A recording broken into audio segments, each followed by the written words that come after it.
मित्रों, हिंदू सनातन धर्म के ग्रंथों और शास्त्रों के अनुसार समय के 4 चरण हैं: सतयुग, द्वापर युग, त्रेता युग और कलयुग। सतयुग, द्वापर युग और त्रेता युग की समय अवधि पूरी हो चुकी है और अभी वर्तमान में कलयुग चल रहा है, जो कि अभी प्रथम चरण में है। शास्त्रों में सतयुग की अवधि 17,28,000 वर्ष बताई गई है। त्रेता युग की अवधि 12,96,000 वर्ष थी एवं द्वापर युग की अवधि 8,64,000 वर्ष की थी और कलयुग की अवधि 4,32,000 वर्ष बताई गई है, जिसमें से 5,122 वर्ष बीत चुके हैं।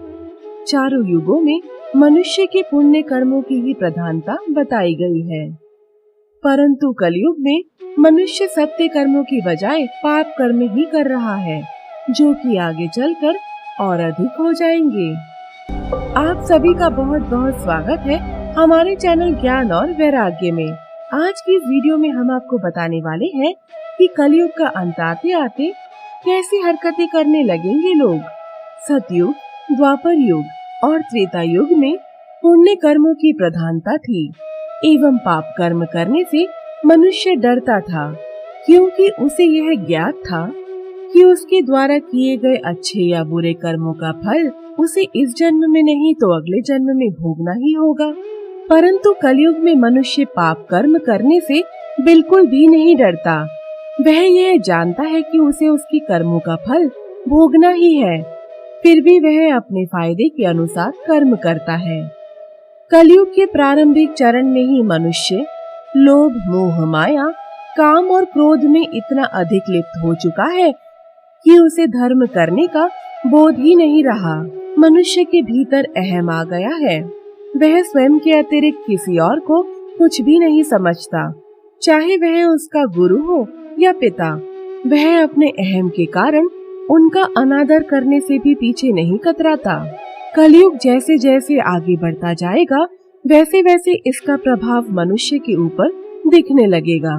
तब मनुष्य ना तो किसी का आदर करेगा और ना ही सम्मान करेगा और अपने लाभ के लिए दूसरे जीव की हत्या करने से भी नहीं कतराएगा। वैसे तो मनुष्य आज भी ऐसा कर रहा है, परंतु आने वाले समय में वह और भी अधिक निर्दयी हो जाएगा।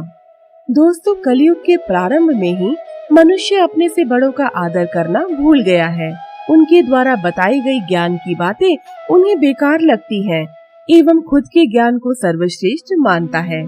कलयुग का अंत आते आते मनुष्य इतना अहंकारी हो जाएगा कि उसे अपने द्वारा कही गई बातें ही सत्य लगेंगी।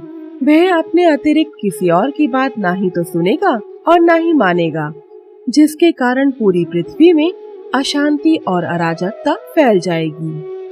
आज हमें और आपको ज्ञात है कि हमारे पिता कौन है, परंतु कलयुग का अंत आते आते किसी को यह भी ज्ञात नहीं होगा कि उसका पिता कौन है। उसे तो बस इतना ही ज्ञात होगा कि उसने इस धरती पर जन्म लिया है। दोस्तों, भले ही कलयुग प्रारंभ हो चुका है, परंतु मनुष्य आज भी अपनी बहन और माता का आदर करता है, उन्हें सम्मान की दृष्टि से देखता है। परंतु कलयुग का अंत आते आते मनुष्य पशुओं की तरह व्यवहार करने लगेगा। जिस प्रकार एक पशु जिस माता के गर्भ से जन्म लेता है और बड़ा होने पर उसी के साथ अपनी काम इच्छा पूरी करता है, ठीक इसी प्रकार मनुष्य भी कलयुग के अंत तक करने लगेगा एवं उसे अपनी माता और बहन का बोध नहीं रहेगा।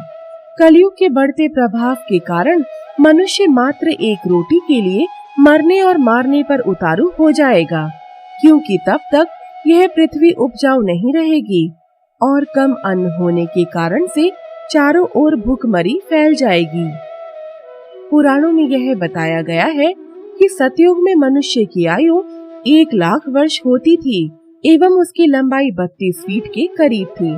परंतु कलयुग का अंतिम चरण आते आते मनुष्य की आयु मात्र 12.5 वर्ष रह जाएगी और वह मात्र 9 वर्ष में ही दादा या नाना बन जाएगा। कलयुग के पहले चरण में मनुष्य की आयु 100 वर्ष है, जो कि दूसरे चरण में घटकर 50 वर्ष रह जाएगी और तीसरे चरण में केवल 25 वर्ष की ही होगी। इसी तरह मनुष्य की लंबाई भी पहले चरण में 5.5 फीट से घटकर अंतिम चरण में मात्र इतनी रह जाएगी कि वह तुलसी के पौधे के नीचे बैठकर छांव ले सके। दोस्तों, कलयुग के प्रथम चरण में ही स्त्री अपनी मर्यादा तोड़ रही है। अंतिम चरण आते आते स्त्री अपने परिवार को छोड़कर, अपने पति को छोड़कर किसी और पुरुष की ओर आकर्षित होगी। उसके मन में अपने पति का मान सम्मान नहीं रहेगा और इसी प्रकार पुरुष का व्यवहार भी होगा। इसी प्रकार कलयुग में राजा भी अपनी प्रजा की भलाई की अपितु स्वयं की भलाई के विषय में ही सोचेगा। मित्रों, पुराणों में लिखा है कि कलयुग के अंतिम चरण में जिसके पास शक्ति होगी उसी का वर्चस्व होगा। अतः कलयुग का अंत आते आते सब कुछ अस्त व्यस्त हो जाएगा। सत्य पर असत्य की विजय होगी एवं अच्छाई से ज्यादा बुराई को ही महत्व दिया जाएगा।